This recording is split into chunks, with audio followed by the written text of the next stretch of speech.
বাদুলি পাৰত নৃশংস ঘটনা দিন দুপৰতে আক্ৰমণ কৰি থৈ গ'ল দুজনক বাদুলি পাৰৰ বুঢ়া গাঁৱত সংঘটিত হৈছে এই ঘটনা সোণেশ্বৰ গগৈ আৰু দেৱী গগৈ নামৰ দম্পতীক হত্যাৰ চেষ্টা লোকজনে বাৰীত পাণ পাৰি থাকোতে আক্ৰমণ কৰে চোকা অস্ত্ৰৰে আনহাতে মহিলাগৰাকীক ঘৰৰ ভিতৰতে আক্ৰমণ কৰে অতি সংকটজনক অৱস্থাত প্ৰেৰণ কৰা হৈছে চিকিৎসালয়লৈ সোণেশ্বৰ গগৈ যোৰহাট মেডিকেল কলেজত ইতিমধ্যে মৃত্যু হৈছে বুলি খবৰ পোৱা গৈছে আৰক্ষীৰ বিৰুদ্ধে তীব্ৰ ক্ষোভ উজাৰিছে এতিয়া জনতাই ঘটনা কেন্দ্ৰ কৰি চেপা উত্তেজনাই বিৰাজ কৰিছে সমগ্ৰ অঞ্চলটোত মানে কি কম মোৰ এইটো নহয় ইপাৰে ঘৰটো মই যেতিয়া ছোৱালীজনী মানে তেওঁ ভায়েকৰ ছোৱালী তাই গ্ৰিলৰ ভিতৰত তাই সিটো ঘৰত সোমাই কুকুৰৰ লগত ধেমালি কৰি আছোঁ ক'লে যাহাই যেতিয়া কিবা চাগে গম পালে তাইতো এতিয়া মানে পূৰা হেৰি হৈ আছে দেই ক'ব নোৱাৰা হৈ আছে ছোৱালীজনী যিহেতুকে মাক দেউতাক ওলাই গ'ল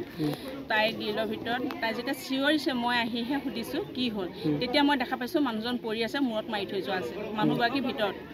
কেনেকৈ মাৰিছে কিহে মাৰিছে সেইটো ক'ব নোৱাৰিম এতিয়া তেওঁৰ হাতত কি লৈ আহিছে খালি মূৰটো ফাটি তেজ বৈ থকাহে পাইছোঁ আৰু কাটি থৈছে আৰু তেওঁৰ হাতত কি অস্ত্ৰ আনিছে এতিয়া